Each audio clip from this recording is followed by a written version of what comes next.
Aqui, nesta casa eu me encontrei. Entrei e aqui dentro vi saída. Sim, foi nessa casa de amor que as benesses do labor cicatrizaram minhas feridas. Depois de muitos e muitos passes, estudo e a água da paciência, religar e religuei, filosofiquei, tomei ciência.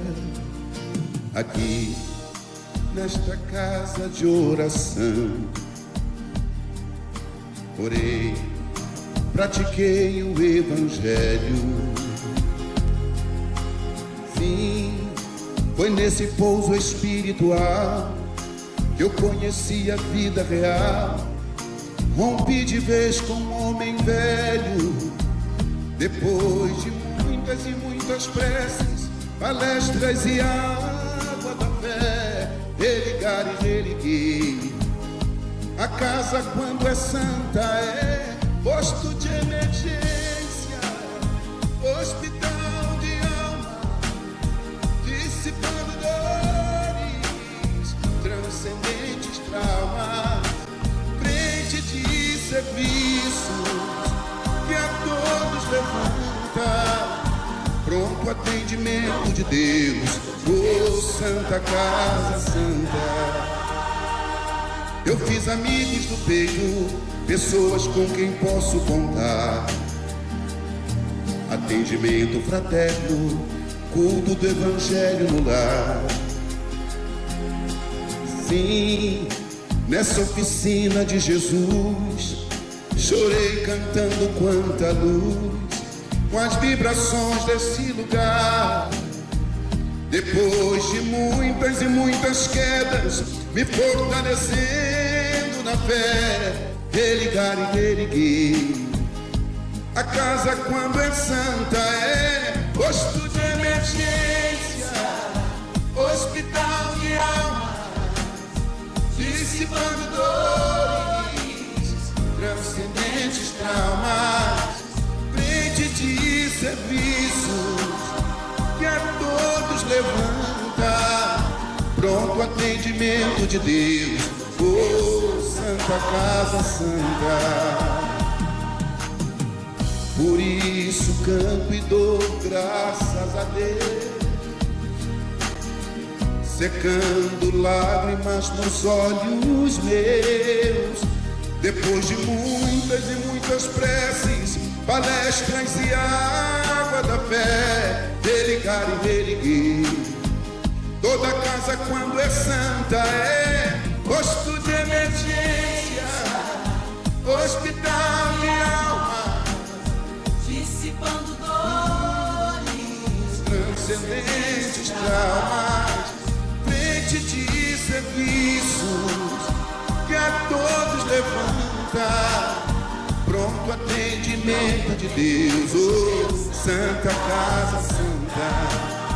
Posto de emergência, hospital de almas, dissipando dores, transcendentes traumas, frente de serviço que a todos levanta, pronto atendimento de Deus, Santa Casa Santa.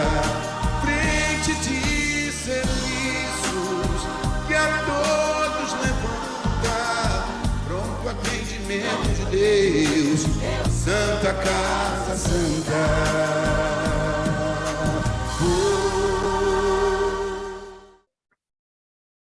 Boa noite a todos.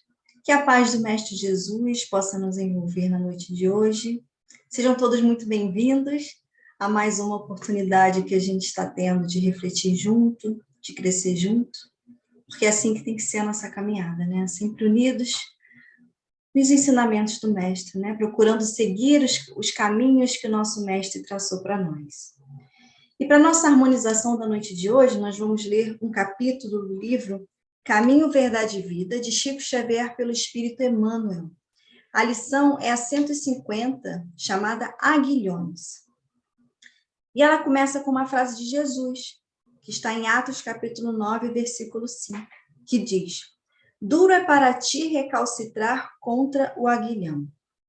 E Emmanuel vai discorrer para a gente sobre isso. O caminho evolutivo está sempre repleto de aguilhões. De outro modo, não enxergaríamos a porta redentora. Entrega-se Deus aos filhos da criação inteira. Reparte com todos os tesouros de seu amor infinito. Estimula-os a se elevarem por 1000 modos diferentes. Entretanto, existem círculos numerosos como a Terra, em que as criaturas não se apercebem dessas realidades gloriosas e paralisam a marcha, dormindo no leito da ilusão. Perante tal inércia, os mensageiros da providência, aos quais se confiou a tarefa de iluminação dos que estacionam na sombra, promovem recursos para que se verifique o despertar. Cientes de que Deus dá tudo, a vida, os caminhos, os bens infinitos, os gênios inspiradores, e só pede às criaturas se lhe dirijam aos braços paternais. Esses divinos emissários organizam os aguilhões por amor aos seus tutelados. Nesse programa, criou Jesus os mais nobres incitamentos para a esfera terrestre: a riqueza e a pobreza, a fealdade e a formosura, o sofrimento e a luta são aguilhões ou oportunidades instituídos pelo Cristo em benefício dos homens. Cada existência e cada pessoa tem a sua dificuldade particular, simbolizando o ensejo bendito. Analisa tua vida, situa teus aguilhões e não te voltes contra eles. Se o espírito da grandeza de Paulo de Tarso não podia recalcitrar, imagina o que se pedirá do nosso esforço. Linda lição, né? Chama muito a nossa atenção para que a gente tenha um despertar o quanto antes, né? E eu convido a todos agora para que a gente eleve os nossos pensamentos ao nosso Mestre Jesus. Bom e amado Mestre, muito obrigada por mais um dia aqui na Terra. Obrigada por mais uma oportunidade de crescimento. Mais uma oportunidade da gente poder volver o nosso olhar para Ti, para o nosso Pai, para a nossa realidade espiritual. Obrigada, Senhor, pelas oportunidades múltiplas de crescimento que temos todos os dias. Obrigada pela proteção sincera, pelo amor de nossos irmãos espirituais, pelo carinho que o Senhor devota a cada um de nós, Mestre. Muito obrigada por tudo, amado irmão. Que as suas bênçãos de luz e amor possam recair sobre cada um de nós, encarnados e desencarnados, que somos tão enfermos e necessitados do Senhor, Mestre. Que a sua luz, que o seu amor, possa tocar os corações mais aflitos, mais endurecidos, mais necessitados, Mestre. Que a sua luz possa ser chama que guie cada um de nós em nosso caminhar. Muito obrigada por tudo, Mestre. Que o Senhor possa ficar conosco hoje sempre, nos guiando, amparando, nos mostrando o caminho a seguir, e que nos auxilie a termos olhos de ouvir, olhos de ver e ouvidos de ouvir, para percebermos a sua mão na nossa vida, Mestre. Obrigada por tudo, Mestre querido. Fique conosco hoje e sempre. Que assim possa ser. Graças a Deus. Bom, irmãos, então, vamos à nossa reflexão da noite de hoje. E hoje a gente vai dar continuidade a uma sequência de palestras que a nossa amada casa tem feito, nossa amada Casa da Paz, que é sobre o perdão. O perdão, que ele não é só uma atitude, ele é um sentimento que a gente precisa começar a nutrir, a praticar em nossa caminhada, por mais que a gente ainda tenha bastante dificuldade em relação a isso. Mas a dificuldade não pode impedir a gente de caminhar. E nós precisamos exercitar esse perdão diariamente.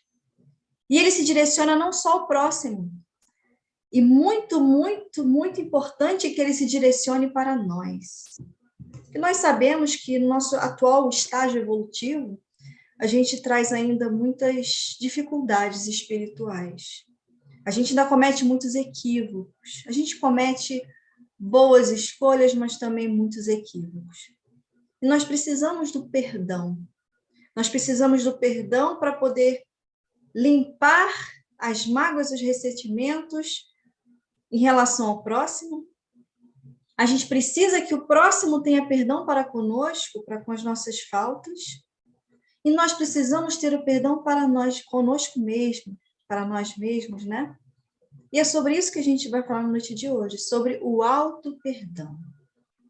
A necessidade que nós temos e precisamos reconhecer e exercitar de nos amarmos, de nos perdoarmos, até mesmo por reconhecermos a nossa pequenez espiritual ainda. E refletir sobre esse tema atualmente é de grande importância, porque conforme a espiritualidade tem esclarecido para nós, são chegados os tempos. E muitos de nós, às vezes, pensamos, nossa, são chegados os tempos, o mundo vai acabar, vai tudo acabar, nós estamos presenciando uma guerra, coisa que a gente não imaginava mais que fosse possível acontecer, mas sim, é possível, devido à nossa ignorância espiritual tão grande ainda. Mas são chegados os tempos de transição planetária. A gente, para recordar, né, o que é transição planetária, é esse processo de transformação, de vibração, uma transformação espiritual do planeta. Todos os planetas passam por essas fases de transformação espiritual, de crescimento espiritual. E o nosso planeta, hoje ainda é considerado como um planeta de provas e expiações, está num processo de transformação, se encaminhando para se tornar um planeta em regeneração, um mundo em regeneração. E aí, a gente sabe, tem notícia pela espiritualidade que nos esclarece tanto, que esse processo de transformação começou com a vinda de Jesus. Que Jesus esteve entre nós, justamente porque nós ainda tínhamos muita dificuldade, ainda não compreendíamos o que foi trazido para nós pelas leis divinas. Os mandamentos trazidos por Moisés, né? Aquelas eram as leis divinas, e a gente não tinha ainda conhecimento pleno, conhecimento espiritual para compreender aquelas leis. E nosso irmão Moisés, por necessidade da época, criou as leis civis que vieram deturpar algumas situações que estavam na lei, e as pessoas começaram a valorizar muito mais as leis civis do que as leis divinas. E Jesus veio estar entre nós. Jesus veio aqui para executar a lei, executar as leis divinas. A gente fala lei porque a lei toda é a lei maior, que é a lei de amor. Então, ele veio exemplificar para nós o que é a lei de amor. O que nós precisávamos fazer, qual é a conduta que nós precisávamos ter na nossa caminhada, qual é a modificação de pensamento e de sentimentos que precisávamos empreender. Ele veio ensinar para a gente a nossa realidade espiritual. E que a gente percebe, observando o mundo hoje, a gente percebe que muitos irmãos ainda não compreenderam a realidade espiritual, que ainda estão muito apegados às situações materiais. E aí, quando a gente tem uma perspectiva, uma postura materialista da vida, a gente sabe que isso não está de acordo com as leis divinas, não está de acordo com o nosso eu, que é espírito. Então, advém as dores, dificuldades muito maiores do que às vezes a gente precisava passar. Então, Jesus mostrou esse caminho que a gente precisava trilhar e que hoje nós ainda somos muito necessitados de compreender qual é esse caminho e de seguirmos esse caminho para alcançarmos o reino dos céus.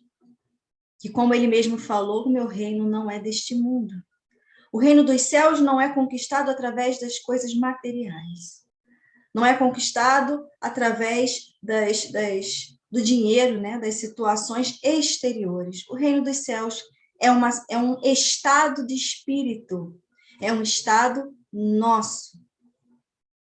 E Jesus, ele veio trazer para a gente todo o caminhar que precisávamos ter para poder alcançarmos esse reino dos céus.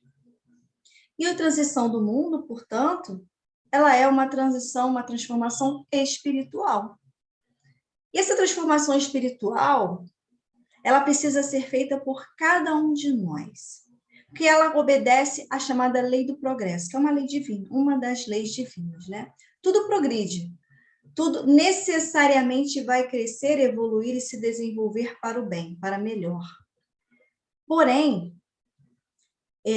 muitos de nós estamos, como a lição falou do caminho, verdade e vida, como Emmanuel nos disse, muitos irmãos estão escolhendo a inércia, estão escolhendo paralisar a sua caminhada e não seguir em frente, e não, apesar das dificuldades e do movimento doloroso, que é sim a gente se deparar com as nossas dificuldades, com os nossos grandes equívocos, estão escolhendo paralisar a sua marcha.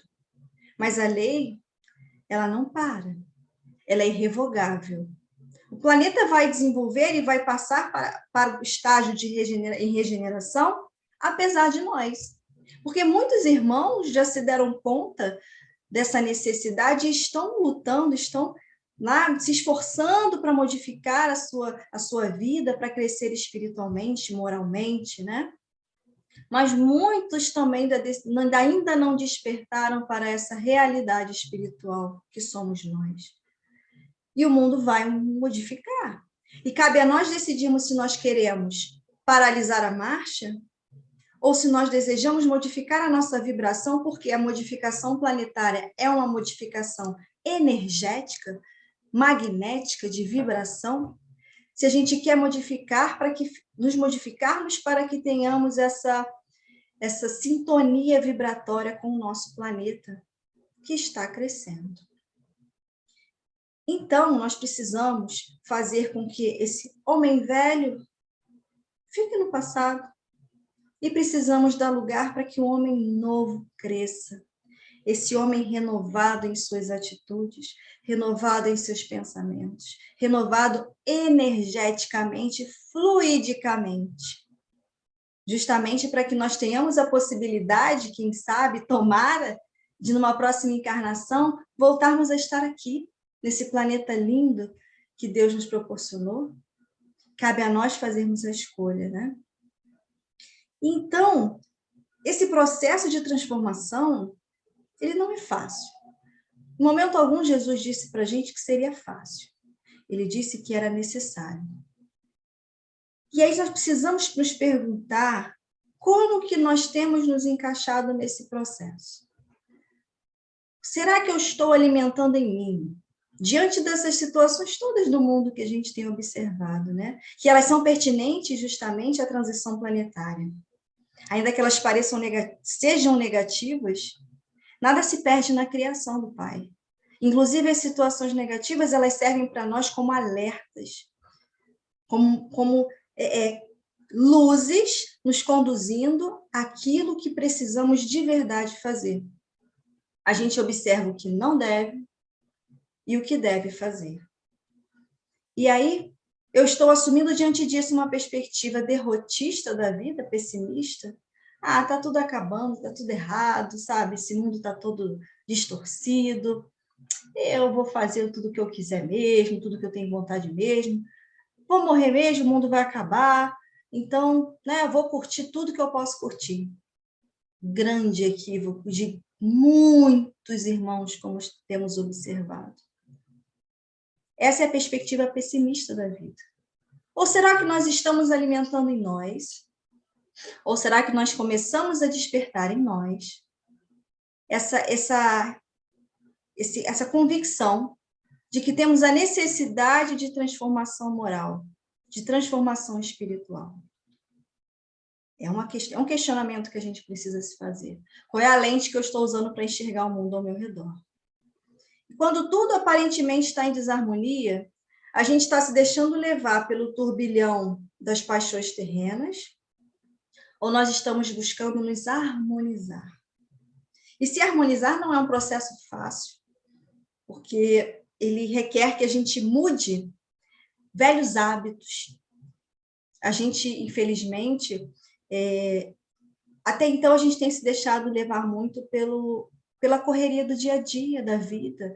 A gente acha que 24 horas são pouco para que a gente possa fazer tudo o que tem que fazer no nosso dia, e a gente está deixando muito de lado a nossa realidade espiritual. O que nós viemos fazer aqui de fato, né? E a irmã Cidufo, ela fala para nós no livro Escutando Sentimentos, que para a gente poder ter essa harmonia, ela diz o seguinte, que os sentimentos que mais necessitamos compreender para a nossa harmonia são aqueles que dizem respeito a nós próprios. Então, a gente precisa começar a empreender esse caminhar de autoconhecimento. A gente precisa começar a parar, porque a gente anda muito acelerado, parar, desacelerar, e começar a fazer esse movimento de introspecção. Começar a analisar os nossos sentimentos, os nossos pensamentos, porque eles são força criadora fortíssima. Então, não é à toa que Sócrates disse para nós, conhece-te a ti mesmo. Precisamos nos conhecer, inclusive para sabermos quais são as nossas necessidades. Eu preciso olhar para dentro de mim e reconhecer o que eu ainda tenho de dificuldades. Não usemos as palavras defeito, porque defeito parece que não tem conserto, mas tem. Nossas dificuldades ainda são muitas. E nós só vamos atingir essa harmonização espiritual a partir do momento que tomemos a coragem de empreender o autoconhecimento. Mas será que nós temos dedicado tempo para nos proporcionar esse autoencontro amoroso de autoconhecimento? Aí vem uma pergunta interessantíssima que a irmã Cidufo coloca. A gente se conhece? É muito interessante porque quando a gente pensa assim, quem somos nós? Nós somos muitos. Se nós levarmos em conta que temos uma caminhada espiritual pretérita longa, nós já fomos múltiplos personagens na nossa caminhada espiritual, mas nós trazemos todas as nossas vivências arquivadas em nós. E precisamos nos conhecer, ainda que seja complicado, ainda que que a gente não vá conseguir fazer isso de forma plena nesta encarnação, mas é preciso começar, não é verdade? E a gente está vivendo a era do vazio existencial. O que é isso? A era do vazio existencial eu chamo assim porque as pessoas, a gente começa a observar que as pessoas elas estão cada vez mais vivendo fora de si, vivendo o que tem fora e não estão vivenciando o que tem em si mesmas. Como assim? A gente tem hoje como prova disso as redes sociais. Irmãos que estão preocupados em querer a vida do outro, em desejar ser o outro, em querer obedecer a padrões estéticos, padrões de comportamento, preocupados em registrar momentos com sorrisos falsos, olhares falsos, porque estão vivendo uma realidade material, não estão vivendo a sua realidade espiritual. E por isso sofrem, porque estão desviados do caminho das leis, da lei de amor, estão desviados da lei. A lei de amor, ela não está falando da matéria, a lei de amor, ela fala de nós espíritos, da nossa vida espiritual. E isso faz com que cada vez mais a gente se afaste de nós mesmos. O que nós sentimos sobre nós? Qual é a relação afetiva que temos conosco? Como que nós temos tratado a nós mesmos? São perguntas importantes. E quando a gente começa a refletir sobre essas perguntas e a gente tenta dar uma resposta para elas, a gente percebe que muitos de nós não fazemos a mínima ideia da resposta. Sabe por quê? Porque quase nunca ou bem pouco a gente tem dedicado tempo a promover esse autoencontro amoroso. A gente não tem buscado momentos só nossos. Ou quando estamos vivenciando algo que poderia ser belíssimo, uma comunhão entre nós e nós mesmos, a gente se preocupa em tirar foto para colocar lá na rede social e mostrar para o outro que eu estou bem, que eu estou feliz, que eu estou em harmonia, e não é a verdade, né? A gente está se deixando ser absorvido pelas exigências do mundo material, pelas demandas materiais, e esquecendo de dar ouvidos às nossas demandas espirituais. A gente já sabe, Jesus já falou isso para nós, mas o Consolador prometido, que é a doutrina espírita, veio reforçar, nos explicar ainda mais que nós não estamos aqui a passeio. Nós já sabemos que somos espíritos imortais, vivendo uma experiência material. E a gente está aqui para o nosso aperfeiçoamento. Esse é o nosso propósito existencial. E essa expressão a gente precisa gravar muito no coração e refletir sobre ela. Qual é o meu propósito existencial? Para quê? Para que eu estou aqui? Porque a pergunta não é por quê. Diante das situações da nossa vida, as situações difíceis, tanto as difíceis quanto as situações muito boas, elas têm um propósito. E esse propósito é justamente o para quê. A gente sabe que todas as situações da nossa vida, sejam boas ou não tão boas assim, elas têm o propósito do nosso aperfeiçoamento espiritual, nosso crescimento espiritual. Então, nós estamos aqui com o propósito de, neste hospital escola concedido pela misericórdia do Pai, a gente está aqui para que a gente repare nossos equívocos de encarnações anteriores, e que para a gente repare equívocos desta encarnação, porque a gente tem ainda essa conduta, e para que a gente possa criar novos aprendizados, para que a gente possa se desenvolver ainda mais, para que não precisemos passar por determinadas situações novamente. É para isso que nós estamos aqui. Então, diante das situações, exercitemos a pergunta, para quê? Para que eu estou aqui, né? E mais do que nunca, esses momentos desafiadores que nós estamos vivendo, eles nos fazem muitas vezes pensar o porquê. Mas não é a pergunta certa, para quê? É sempre para o nosso bem. Inclusive, as situações complicadas, como já falamos, também trazem algo de bom. Tudo sempre tem amor envolvido, né? O amor do Pai está envolvido em todas as situações. A gente está vivendo um momento em que é interessante que, quando a gente observa muitos dos nossos amigos, conhecidos, muitos estão passando, inclusive nós, como não, né?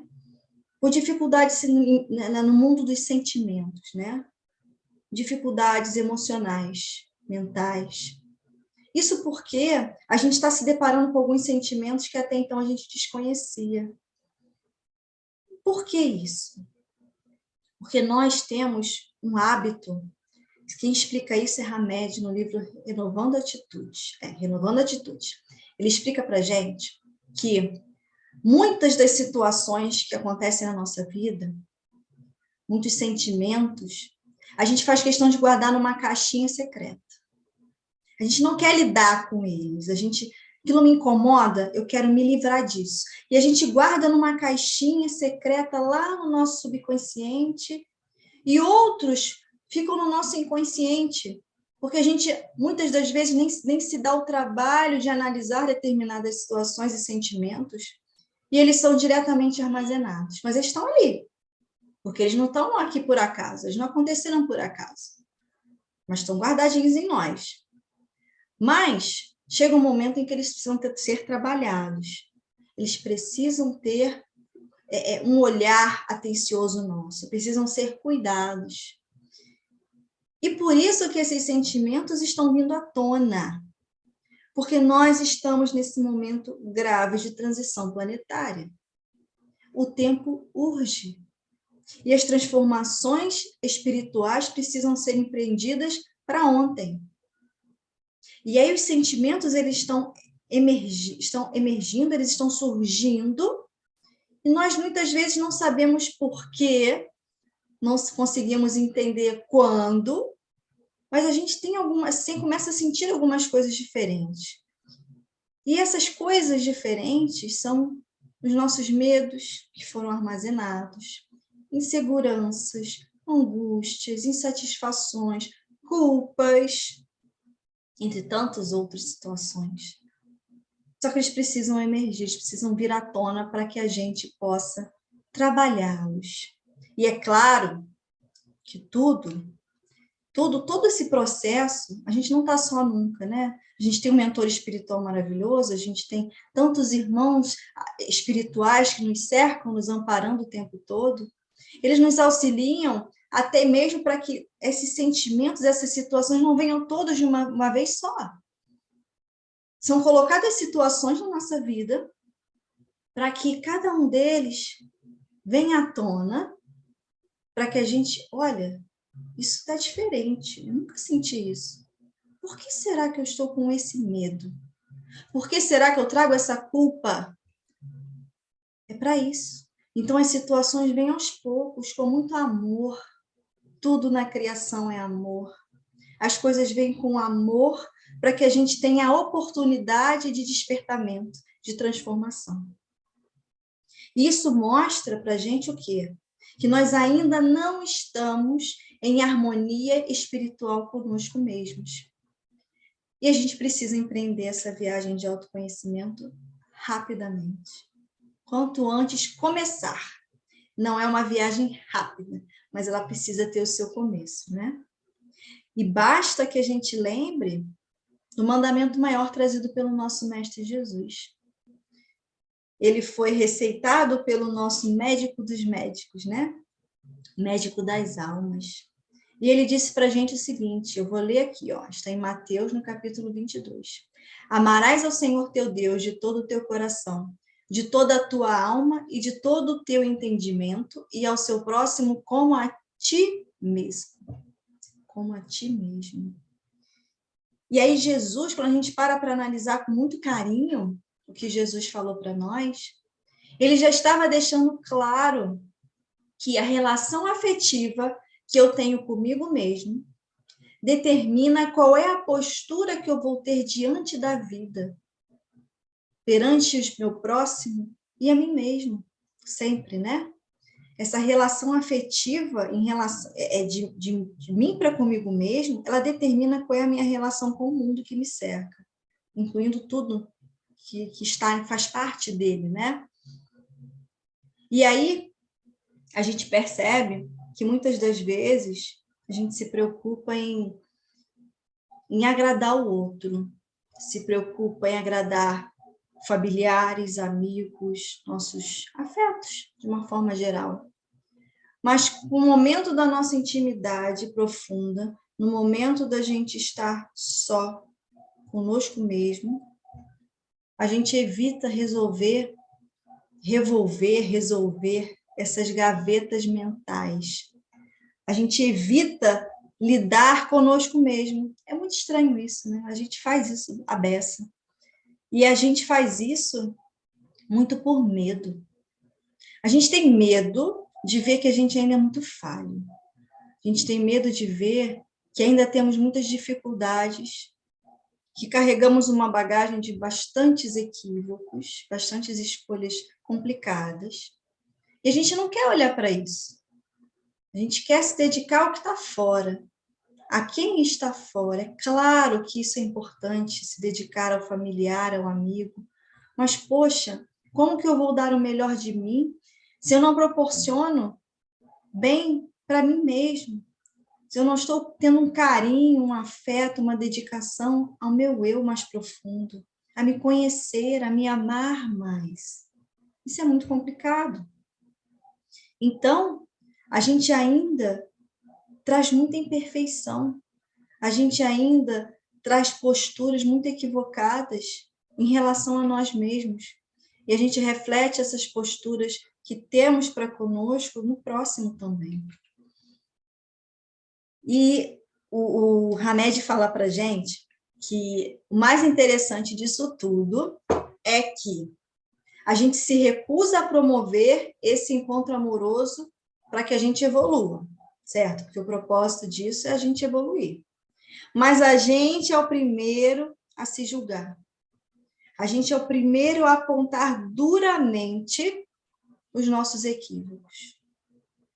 E não tem lógica. Olha como é que a gente é complexo, né? Não tem lógica. Como que eu vou ser alguém que não procura se conhecer, não procura olhar amorosamente para si mesmo, para mim mesmo, né? Mas na hora das coisas erradas que eu cometo, eu sou o primeiro a me julgar duramente. Não tem como. Como que eu quero cobrar duramente do meu filho uma postura que eu não eduquei, que eu não ensinei para ele? É a mesma coisa. Como fazer isso? Não tem lógica, né? E o Hamed, ele fala para a gente no livro Renovando Atitudes, que nós trazemos um julgador interno. Olha que coisa séria. Nós trazemos um julgador interno. E ele diz que esse julgador interno foi formado sobre as bases dos conceitos que acumulamos nos tempos passados de nossas vidas incontáveis e daqueles incorporados durante esta existência. Olha isso. A gente criou esse julgador interno, que ele tem como se fosse um livro de regras do que é certo e o que é errado. Essas regras a gente foi escrevendo nesse livro ao longo das nossas sucessivas encarnações, desta inclusive, e a gente se utiliza desse livro de regras para julgar o próximo e para nos julgar severamente. E aí o Hamed continua dizendo que, mas nem sempre esse julgador, que ele chama de nossa consciência crítica, que é nosso lado crítico, a nossa razão crítica, nem sempre isso condiz com a realidade perfeita das coisas.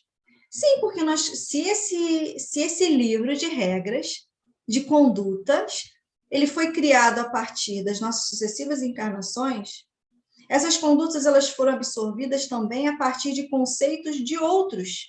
O que o outro achava que era certo, o que o outro achava que era errado, e trouxe para mim. Por exemplo, quando a gente fala das leis civis criadas por Moisés.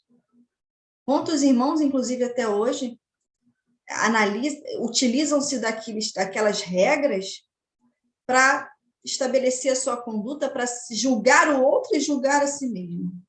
Às vezes, mais julgar o outro do que a si mesmo, mas acontece também, né? Então, a gente vai criando medidas de comportamento, modelos de comportamento e de sentimentos a partir do outro. Mas o outro é tão imperfeito quanto eu. O único modelo que eu preciso seguir é o mestre. Ele é o modelo mais perfeito que nós já tivemos aqui na face da Terra. É ele que nós precisamos seguir. É ele que nós devemos usar como modelo para nos espelharmos.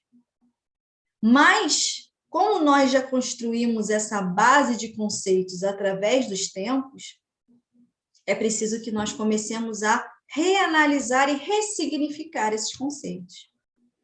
E segundo Hamed ainda, essa consciência crítica que nos autocensura ou autoaprova, nos influencia a partir do mesmo agir do mesmo modo que os adultos agiram sobre nós quando éramos crianças. Olha isso. A Freud explica, né? A psicologia explica bastante disso. Então, nós adquirimos conosco mesmos a postura que os nossos pais ou responsáveis tiveram para conosco. Se eu faço certo, se eu ajo certo, dentro daquilo que eu acho que é certo, né? Porque é relativo, eu me aprovo, né? Eu me aprovo, eu me vejo, parabéns, aquele tapinha nas costas. Agora, se eu faço alguma coisa que não está de acordo com o que eu acho que é o certo, a autocensura ela cai sobre mim de uma forma severa. Que nem o pai coloca de castigo, eu me coloco de castigo. Sem procurar entender, sem procurar refletir sobre aquela conduta, sem procurar entender o que aconteceu, por que me levou a ter determinado tipo de atitude, ou sentir ou pensar de determinada forma. Não avalio isso, eu simplesmente julgo. E a gente sabe que o julgamento ele não é a atitude correta, né? Julgar não é o correto em momento algum. Uma coisa é você procurar compreender, entender, ainda que não seja, você não concorde ou não ache que aquilo seja certo, eu compreendo que aquele é o meu momento, é o que eu posso oferecer naquele momento, é o que eu estou trazendo em mim naquele momento e que eu posso melhorar. Ou aquilo é o que o meu irmão está podendo me oferecer naquele momento, mas ele pode melhorar. E não julgar condenar a pessoa por determinado tipo de deslize que todos nós cometemos. E aí, para a gente poder ilustrar isso, nada melhor do que um exemplo conhecido por todos nós, que está em João, no capítulo 8, que é o caso da mulher adúltera. Eu vou ler rapidinho para nós, para que a gente reflita. Diz assim, olha: Jesus, porém, foi para o Monte das Oliveiras. De madrugada, ele foi novamente para o templo. Todo o povo vinha até ele, e após sentar-se, os ensinava. Os escribas e fariseus conduzem uma mulher apanhada em adultério e a colocam de pé no meio. Dizem a ele: Mestre, esta mulher foi apanhada em flagrante adulterando. Na lei nos ordenou Moisés serem apedrejadas tais mulheres. Portanto, que dizes tu? Diziam isto testando-o, para terem de que o acusar. Jesus, porém, curvando-se para baixo, escrevia na terra com o dedo. Mas como continuavam a interrogá-lo, desencurvou-se e lhes disse: Quem dentre vós estiver sem pecado, atire sobre ela a primeira pedra. E, inclinando-se novamente, escrevia na terra. Os que tinham ouvido saíam um por um, começando pelos mais velhos. Ele foi deixado sozinho e a mulher estava no meio. Desencurvando-se, Jesus disse a ela: Mulher, onde estão? Ninguém te condenou? Disse ela: Ninguém. Ninguém, Senhor. Disse Jesus: Nem eu te condeno. Vai e a partir de agora não peques mais.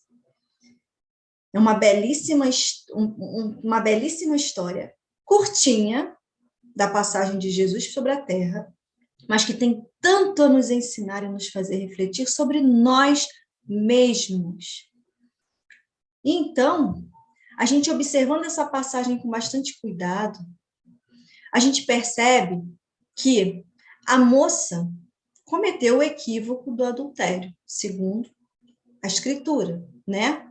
E os julgadores imediatamente decidiram fazer-se cumprir a sentença determinada pela lei mosaica, pela lei civil, que determinava que ela fosse apedrejada. Isso aqui não lembra a gente aquele julgador interno? Lembra, não lembra? Então, quando a gente percebe que cometeu um determinado equívoco, a gente já se coloca no meio do povo ali, como ela ficou no meio daqueles irmãos, apontando, julgando, condenando a atitude dela. Então, a gente tem, infelizmente, essa postura muitas das vezes. Então, analisando bem essa passagem, a gente percebe que a mulher representa o espírito imperfeito, suscetível à queda, somos nós. Nós somos essa mulher. O adultério foi o equívoco, foi a situação equivocada que ela cometeu, que são representando os nossos equívocos. Os escribas e os fariseus, como na história, esses condenadores, eles representam o nosso julgador interno, porque eles tinham a base de conhecimento do certo e errado das leis civis de Moisés. Ou seja, como Hamed ensinou para a gente, que são aquelas bases do que é certo e do que é errado que a gente foi escrevendo no nosso livro, foi anotando para a gente poder se condenar ou se absolver ao longo das nossas existências, né? E Jesus é o amor. Jesus representa esse auto-perdão que nós precisamos desenvolver. Jesus não condenou. Jesus, ele estava ali de cabeça baixada, mostra a todo momento encurvando-se e desencurvando-se. A gente pode entender isso como um processo reflexivo, um processo analítico, né? Também, ou seja, ele estava analisando, refletindo, sentindo a situação que estava acontecendo, de forma que ele pudesse também ter a melhor conduta. E assim nós precisamos fazer. Precisamos analisar com carinho a nossa conduta, seja boa ou seja má, E precisamos ter esse olhar amoroso como Jesus tinha e tem para cada um de nós. Precisamos nos olhar com mais amor, com mais empatia, com mais carinho, compreensão, amizade mesmo por nós mesmos. E vem a pergunta, nós nos perdoamos como Jesus o fez àquela moça? Muitas vezes não. E a gente carrega essa culpa, né? Por tanto e tanto tempo. E aí a passagem, com a figura do mestre, ela traz para nós a personificação do amor divino. Deus nos ama incondicionalmente. Ele reconhece e compreende as nossas dificuldades. Mas nós não costumamos fazer isso para conosco mesmos, né? Reconhecer que ainda estamos em um processo de aprendizado. Jesus mostrou àquela moça e a nós que a postura adequada que a gente precisa assumir diante dos nossos equívocos é: vá e não peques mais. A postura certa é essa. A postura acusatória, a postura condenatória, ela é equivocada, porque ela não está levando em conta as nossas dificuldades. Isso não quer dizer, de forma alguma, que a gente vá excusar todos os nossos equívocos, deixar passar. Ah, eu sou imperfeito mesmo? Então, deixa para lá. Fiz mesmo, errei, eu sou humano, errar é humano. Não, isso aí já não cola mais. Já não é assim que a gente deve pensar, conhecendo o Evangelho do Mestre.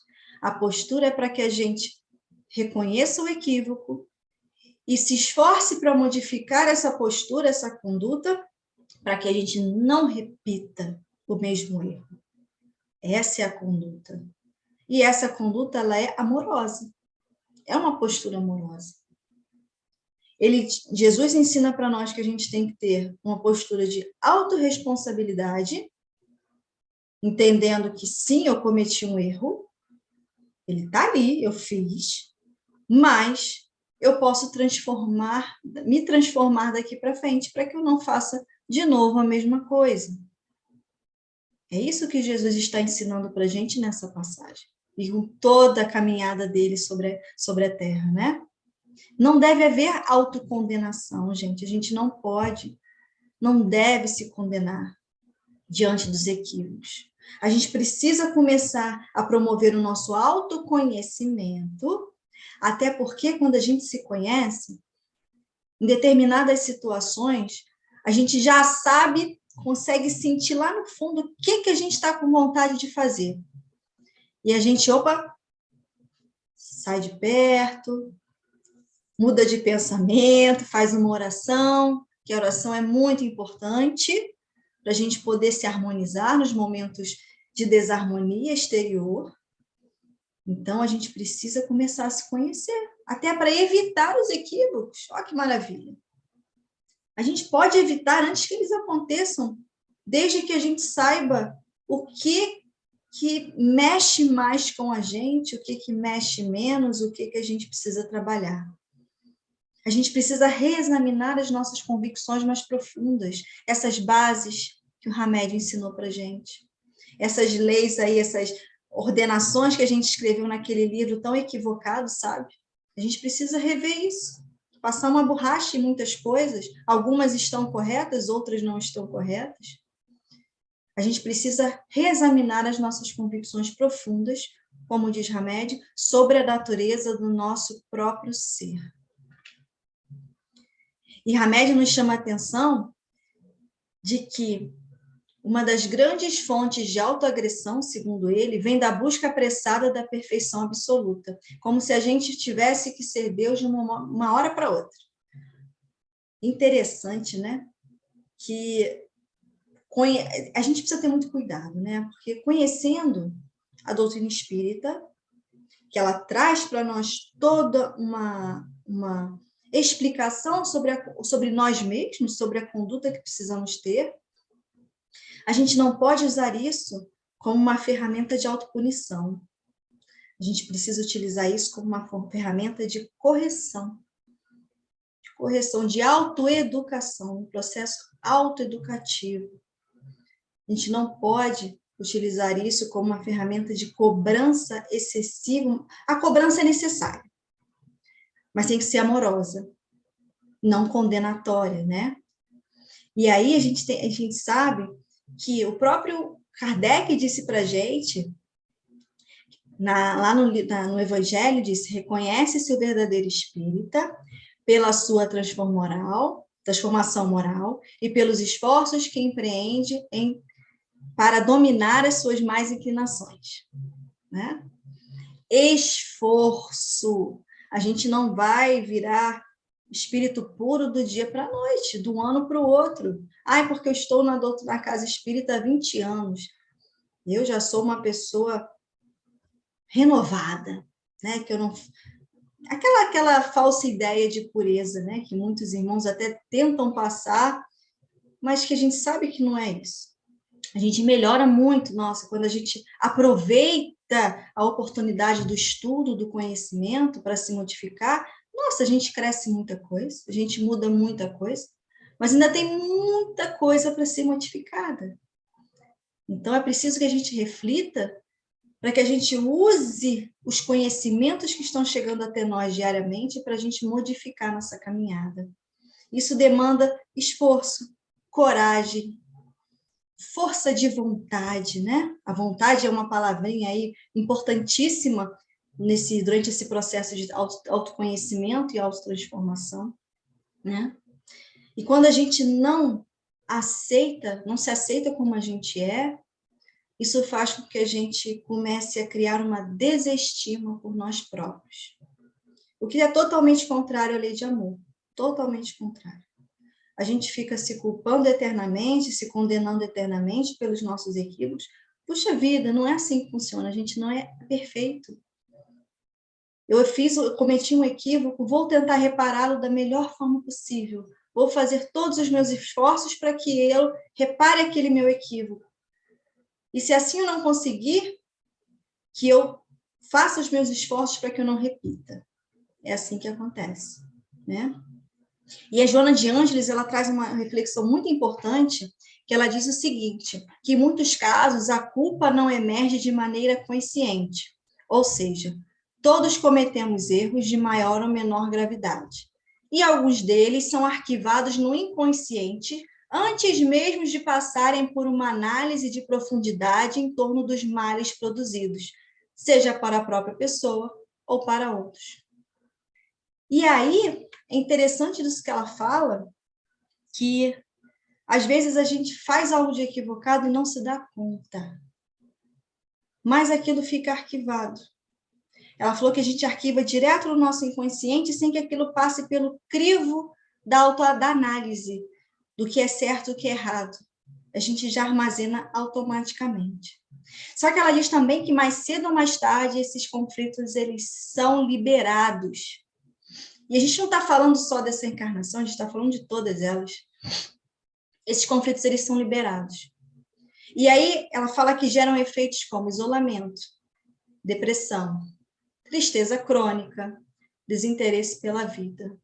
E ela diz que quando isso se estende por encarnações a fio, ou seja, como eu armazenei determinadas situações equivocadas que eu cometi, sem analisá-las, elas vão direto no meu inconsciente, aquilo está guardado ali. Ficou impresso em mim, está marcado no meu perispírito.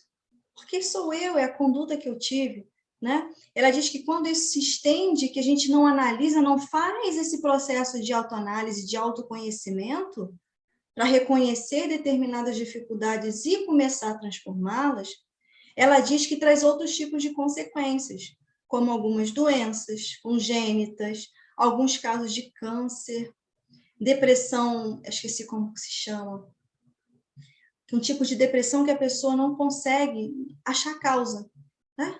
A gente passa a ter passar por determinadas situações, desculpa, sem saber o porquê, passa a sentir determinadas coisas sem conseguir achar a causa, mas porque nós fomos imprevidentes e armazenamos as nossas dificuldades como erros gravíssimos e não tratamos daquela ferida com carinho e com amor. Ela não foi cicatrizada, curada. ela ficou lá guardadinha. Só guardei na gavetinha. Por isso que muitos de nós, às vezes, trazemos uma culpa, que a gente sente uma culpa que não sabe por quê.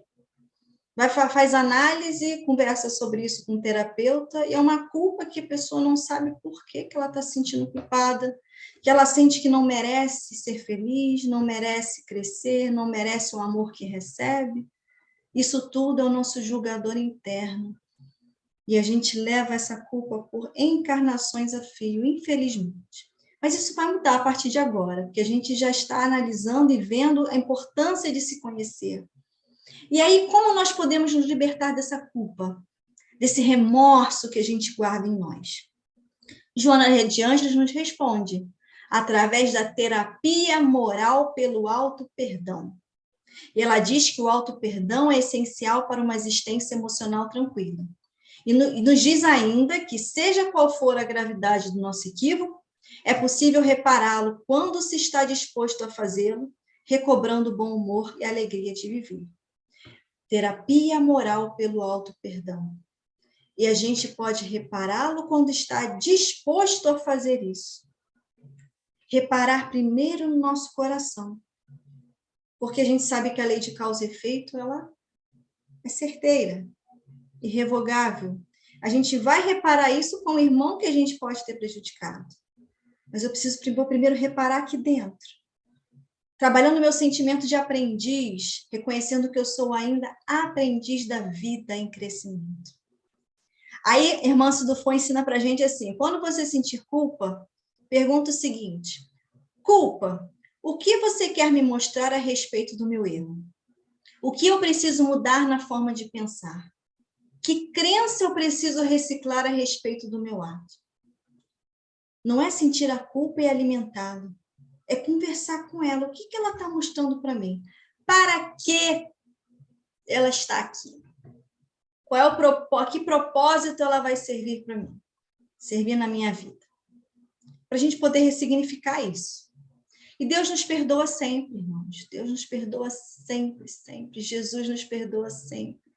A gente precisa se perdoar. A postura do mestre em relação à irmã equivocada, adúltera, foi de perdão. E ele quis mostrar para ela que não há ninguém que possa nos condenar a não ser nós mesmos. Nós que fazemos essa autocondenação, essa autodepreciação. E não é isso que o mestre espera de nós. Não é isso que ele quer para a gente. Então, a gente está nessa jornada de crescimento, com altos e baixos, né? Ela é sempre, mas a caminhada é sempre para frente e para o alto. Sempre. Vai haver equívocos, porque a gente não é perfeito. Vamos parar com a mania de achar que a gente vai ficar perfeito de uma hora para outra. Não, não é porque eu sou espírita que eu estou me tornando perfeito em 1 ano, em 10 anos, 20 anos. Não, gente, nossa, não é assim que funciona. Eu sou espírita, eu sou cristão acima de tudo, porque eu reconheço no mestre o caminho que eu preciso seguir. Eu sei que ele me ama e que ele me perdoa as minhas dificuldades. Ele entende que eu tenho dificuldades e que eu ainda sou um espírito imperfeito. Por que eu não entendo isso? Por que eu ainda não consigo aceitar que eu sou um espírito imperfeito e falho? Esse é o trabalho que a gente precisa fazer, ele é muito importante para a gente ficar em harmonia. E aí, para a gente finalizar nossa reflexão, eu trago aqui uma fala da nossa irmã Sudufo, no livro Escutando Sentimentos, numa psicografia de Vanderlei de Oliveira. Ela diz assim, o espiritismo é remédio para nossas dores e roteiro para a libertação de nossas consciências. Estudá-lo, sim. Entretanto, a maioridade espiritual nas atitudes somente florescerá ao renovarmos o modo de sentir a nós, ao próximo e à vida. Como a nossa irmã está falando, temos o roteiro para a nossa libertação mental, espiritual, libertação de nossas consciências. A gente precisa fazer o esforço, ter a vontade. E eu sei que a gente vai trabalhar isso cada dia mais, estudando cada vez mais para que a gente possa ter a base certa, para que a gente possa assentar nossos conceitos na base certa, para aí sim poder avaliar se eu estou sendo equivocado ou se eu estou sendo correto. Né? Bom, então, com base nessas informações todas, com essas reflexões, convido todos nós, para que todos nós possamos elevar novamente nossos pensamentos ao Mestre Jesus. Mestre querido, obrigada por tantos ensinamentos que os irmãos espirituais trazem para nós, tantas reflexões sobre a nossa caminhada, sobre aquilo que nós precisamos fazer, sobre o amor que precisamos desenvolver cada dia mais por nós mesmos. O Senhor já nos ensinava isso, mas ainda temos tanta dificuldade em colocar em prática, Mestre. Mas sabemos que o Senhor nos auxilia, nos ama incondicionalmente. E assim nós vamos também aprendendo a nos amarmos incondicionalmente. Fique conosco, Mestre Jesus, nos amparando, nos auxiliando. Muito obrigada por mais uma noite de estudos, proveitosa e de muita reflexão para cada um de nós. Fique conosco, Mestre querido, hoje e sempre. Que assim possa ser, graças a Deus. Boa noite, meus irmãos. Até a próxima. E que essas reflexões fiquem em nós, que a gente possa utilizá-las a cada dia, a cada situação diferente que aparecer na nossa caminhada. Uma boa noite a todos e até a próxima.